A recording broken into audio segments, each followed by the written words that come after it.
Magandang buhay at welcome sa isa na namang espesyal na episode dito sa kusina ni Debbie. At sa araw na to, magluluto tayo ng napakasarap pero napakadaling lutuin. Magluluto tayo ng dinuguan na pork lechon.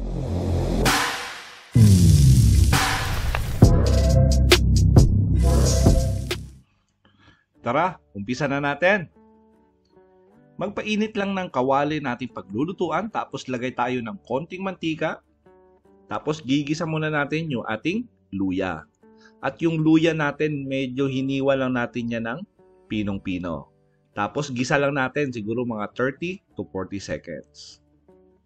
Yung pag lumabas na yung amoy, pwede mo na isunod yung ating bawang. Yung ating bawang ay hiniwa rin natin yan ng medyo pino. Ganon din, gisa natin ng mga 30 to 40 seconds para maging light brown yung appearance ng ating bawang.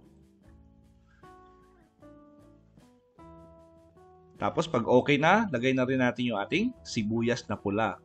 At medyo marami yung sibuyas na ginamit natin dito kasi isa yan sa nagpapasarap ng dinuguan pag maraming sibuyas. At hiniwa lang natin to sa maliliit na dice. Gisa lang natin hanggang maging translucent yung appearance, siguro mga 1 minute to 1 minute and 20 seconds. Yung magbago na yung appearance ng ating sibuyas at naaamoy nyo na yung bango. Tapos lagay na natin yung ating pork lechon. Ito yung leftover natin na tinabi natin, nilagay natin sa rep. Kaya medyo buo siya kasi nilagay natin sa rep yan. Yung mga parts niya na medyo tumigas na, hiniwa lang natin sa maliliit. Tapos gisa lang natin siguro mga 4 to 5 minutes. Tapos lagyan na natin to ng crushed black pepper or pamintang durog.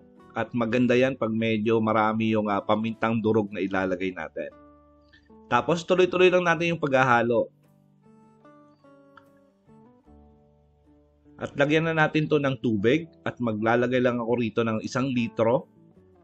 Ngayon, depende po yan sa inyo kung kukuntian nyo. Kasi yung version natin ay hawig po ito sa Ilonggo version. Kaya medyo masabaw talaga yung mga Ilonggo pag gumagawa ng dinuguan. Naglagay lang ako rito ng 1 pirasong broth cubes para ma-enhance pa natin lalo yung lasa ng ating sabaw. At lagyan na natin to ng asin. At maglalagay ako rito ng konting asukal mamaya, para medyo agaw-agaw yung tamis, asim at alat. Tapos lagay tayo rito ng lemongrass or tanglad, tapos green chili at saka red chili. Takpan natin for 10 minutes. 10 minutes lang natin tatakpan kasi malambot na yung ating lechon. So hindi na kailangan pakuluan pa ng napakatagal. Malambot na yan. Naghalo na yung lasa ng ating lechon doon sa ating sabaw at saka yung lemongrass lalong nagbigay ng konting bango doon sa ating sabaw. Tapos lagay tayo ng konting asukal.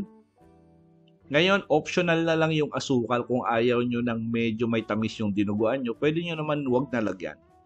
Tapos lagyan na natin ng half cup of vinegar or sukang paumbong.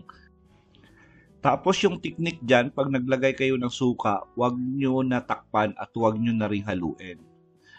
Tapos siguro mga after 5 minutes, dun nyo palang hahaluin para talaga masigurado natin luto yung ating suka. Ngayon pag kumulo na yan, gagawin natin yan, isi-simmer lang na natin for another 5 minutes para masigurado natin luto yung ating suka.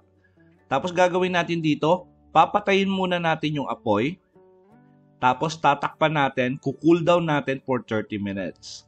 Yung purpose na kinul down muna natin for another 30 minutes para pag naglagay tayo mamaya ng dugo, ay hindi mabibigla yung dugo. So, chances, pag mainit yung sabaw mo, mamumuo ka agad at hindi magiging malapot yung sabaw. Kaya yan yung technique.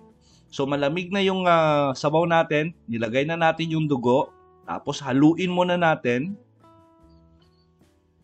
Haluin muna natin siguro mga 30 seconds. Tapos, lagay na tayo ng maliit na apoy. Siguro mga moderate flame lang, medium flame lang. Tapos, tuloy-tuloy lang natin yung halo para talaga makuha natin yung tamang lapot ng ating dugo. Yan yung purpose kung bakit pinatayan muna natin ang apoy at pinalamig ng mga 30 minutes. Tapos tuloy-tuloy lang yung halo para hindi mamuo yung ating dugo. Medyo malapot na siya pero hindi pa kumukulo. Ihintayin natin na kumulo yung ating dugo. Tapos ngayon pag nakita nyo ng dahan-dahan na siyang kumukulo, maganda yan kung may timer kayo or tantya-tantya lang. Siguro mga 10 to 15 minutes natin siyang isi-simmer para talaga masigurado natin na maluto natin yung dugo.